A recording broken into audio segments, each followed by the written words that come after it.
मैं केवल एक बात कहना चाहता हूं कि अगर संभल के बारे में हम जब बात करते हैं महोदय, एक लंबा सिलसिला है इस संभल का, और अगर मैं संभल की जब चर्चा करता हूं तो संभल में कैसे माहौल खराब किया गया वहां पे। इस संभल में दंगों का जो इतिहास है 1947 से ही प्रारंभ होता है। 1947 में एक मौत होती है, 1948 में 6 लोग मारे जाते हैं, 1958 में भी दंगा होता है, 1962 में भी दंगा होता है, 1976 में भी 5 लोगों की मौत वहां पर हुई थी, और 1978 में 184 हिंदुओं को सामूहिक रूप से जला दिया गया था। 184 हिंदुओं को हत्या हुई थी, हिंदुओं की हत्या हुई थी, और जलाया भी गया था, और 184 हिंदू मारे गए थे वहां। 184। मैं वही तो कह रहा हूं ना, आप उस सच को स्वीकार नहीं करेंगे, आप उस सच्चाई को स्वीकार नहीं करेंगे, और लगातार कई महीनों तक वहां कर्फ्यू था। 1980 में फिर दंगा हुआ था, एक मृत्यु हुई। 1982 में फिर दंगा हुआ, एक मृत्यु हुई। 1986 में 4 लोग मारे गए, और 1990 फिर 1992 में 5 मौतें हुई, 1996 में 2 मौतें हुई। ये लगातार ये सिलसिला चलता रहा 1947 से लेकर के अब तक। 209 हिंदुओं की निर्मम हत्या वहां हुई है संभल के अंदर, 209 हिंदुओं की, और एक भी बार किसी ने उन निर्दोष हिंदुओं के लिए कभी 2 शब्द नहीं कहे, उनके प्रति, उन परिवारों के प्रति संवेदना के शब्द नहीं कहे। महोदय, जो आज घड़ियाली आंसू बहा रहे हैं, ये लोग कभी भी उन निर्दोष हिंदुओं के बारे में कभी 2 शब्द नहीं कहे। वहां पर 1978 में जो दंगा हुआ था महोदय, किस प्रकार की स्थिति थी। एक वैश्य जिसने सबको उधार दे रखा था पैसा, और उस बात को मानता था कि साहब मैं तो सबको पैसा देता हूं, मेरे यहां तो सब व्यवसाय के साथ जुड़े हुए हैं। अगल बगल के हिंदू दंगा होने के बाद उनके घर में इकट्ठे होते हैं। इकट्ठा होने के बाद उनको घेर लिया जाता है। घेरने के बाद वो बोलते हैं, भाई आप हमें क्यों घेर रहे हैं? कहा जाता है, नहीं, क्योंकि तुम इन हाथों से पैसा मांगोगे, इसलिए उनके हाथ काटे जाते हैं, फिर उनके पैर काटे जाते हैं, और फिर उनका गला रेंध करके हत्या होती है। ये लोग सौहार्द की बात करते हैं, शर्म नहीं आती इन लोगों को सौहार्द के बारे में चर्चा करने की। 1978 से जो मंदिर आज निकल रहा है, 1978 से इन लोगों ने कभी खोलने नहीं दिया उस मंदिर को, जो आज बजरंगबली का मंदिर निकल रहा है। जो वहां पर आज 22 कुएं किसने बंद किए थे, इन 22 कुओं को भी वहां पे बंद किया गया, और वहां का माहौल इतना तनावपूर्ण किसने बनाया था? ये पत्थरबाज कौन थे? एक भी गिरफ्तारी बिना साक्ष्य के नहीं हो रही है। और याद रखना, जिसने पत्थरबाजी की होगी, जिसने माहौल खराब किया होगा, उसमें एक भी बचने वाला भी नहीं है, एक भी नहीं बचेगा। हम माननीय उच्चतम न्यायालय के आदेश का पालन करते हैं, सम्मान भी करते हैं, और क्या संविधान को आप मान रहे हैं? क्या आप लोग संविधान के प्रति सचमुच वचनबद्ध हैं? मैं तो धन्यवाद दूंगा माननीय अध्यक्ष जी को इस बात के लिए कि आज उन्होंने संविधान की मूल प्रति यहां पर दी है। बाबा साहब भीमराव अंबेडकर जी ने 26 नवंबर 2049 को जिस संविधान को बनाकर के देश को सौंपा था, उस मूल संविधान की प्रस्तावना को एक बार पढ़िए। मौलिक कर्तव्यों के बारे में, मौलिक अधिकारों के अध्याय के चित्र को देखिए। अलग अलग उन आर्टिकल के उस पृष्ठों का अवलोकन करिए, आपको उसमें राम भी नजर आएंगे, कृष्ण भी नजर आएंगे। लंका दहन के उपरांत बजरंगबली भी नजर आएंगे, ज्ञान का उपदेश देने वाले बुद्ध भी नजर आएंगे। भारत की समृद्ध परंपरा का दर्शन आपको उस संविधान में मिलेगा जो बाबा साहब भीमराव अंबेडकर ने दिया था।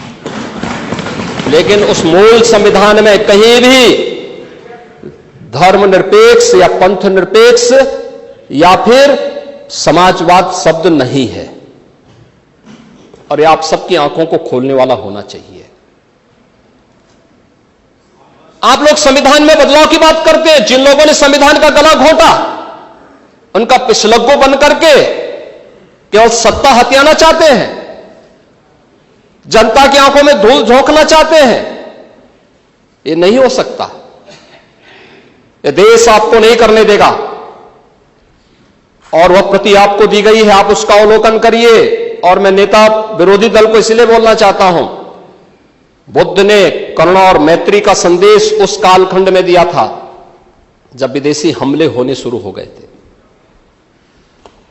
लेकिन उससे पहले राम ने कहा था, निस्सरहीन करो मही भुज उठाए प्रण कीन।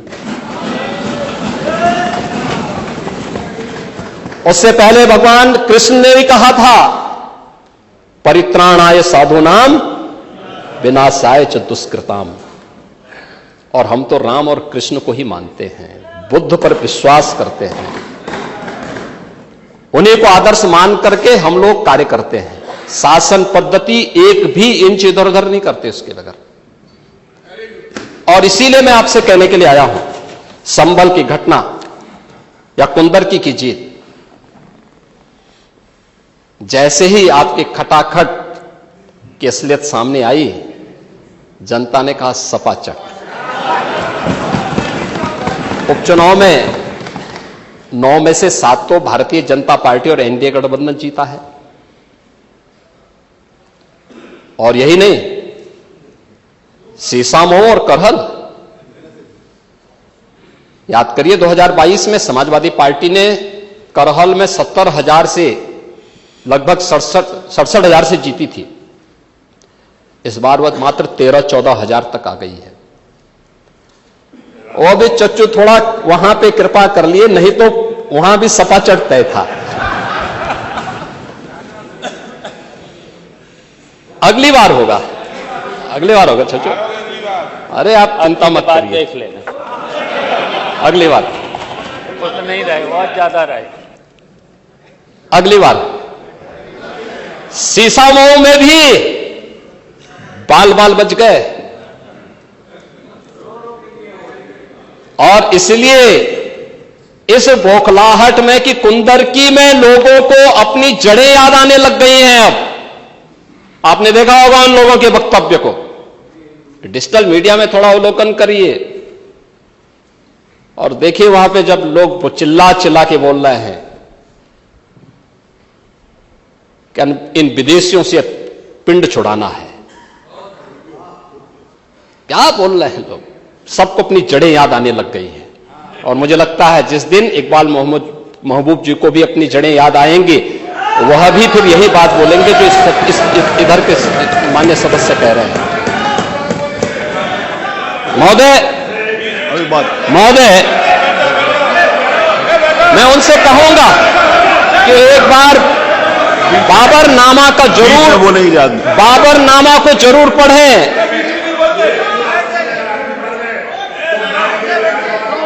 चलिए चलिए तो चलिए वो जो बात कही बाबरनामा को जरूर एक बार पढ़ें आप। मंत्री जी बोल रहे हैं, प्लीज बैठे। चलो आप दे देना जब अवसर हो। बाबरनामा को एक बार पढ़ें आप बैठे। महोदय, संभल की घटना के साथ ही मैं प्रदेश के अंदर अलग अलग समय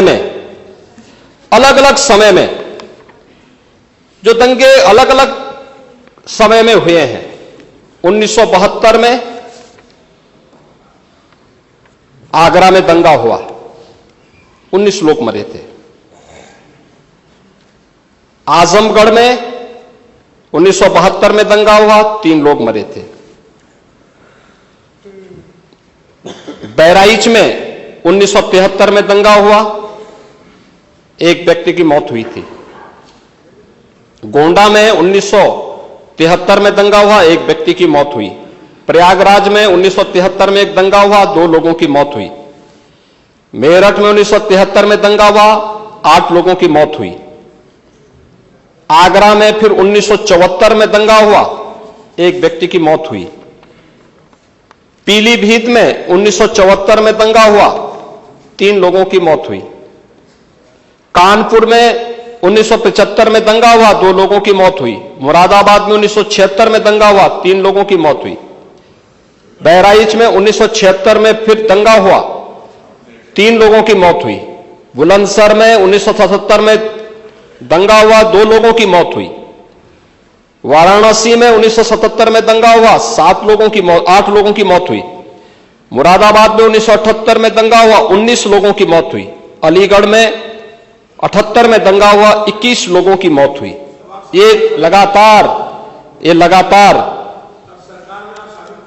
मैं क्या कर रहा हूं, उसमें आप भी थे, जिसके कारण लोकतंत्र सेनानी आप कहलाते हैं, लोकतंत्र सेनानी कहलाते हैं मल्होत्रा जी। उसी के नाम पर आप लोग, मैं क्या कर रहा हूं, ये दंगे हुए हैं, मैं उन दंगों के बारे में बोल रहा हूं जिन दंगों के कारण लगातार माहौल खराब हुआ है प्रदेश का। और आज प्रदेश के अंदर सुरक्षा का जो एक माहौल है, कानून व्यवस्था की जो एक स्थिति पैदा हुई है, लोगों को सुरक्षा पे विश्वास है, कानून व्यवस्था पर विश्वास है, उसी का परिणाम है कि 40 लाख करोड़ रुपए का निवेश का प्रस्ताव उत्तर प्रदेश को प्राप्त होता है। इतना निवेश, इंफ्रास्ट्रक्चर का एक कार्य, रोड की, रेलवे की, एयर कनेक्टिविटी की, ये उसी का परिणाम है जो सरकार कर रही है और लगातार उसको कर रही है।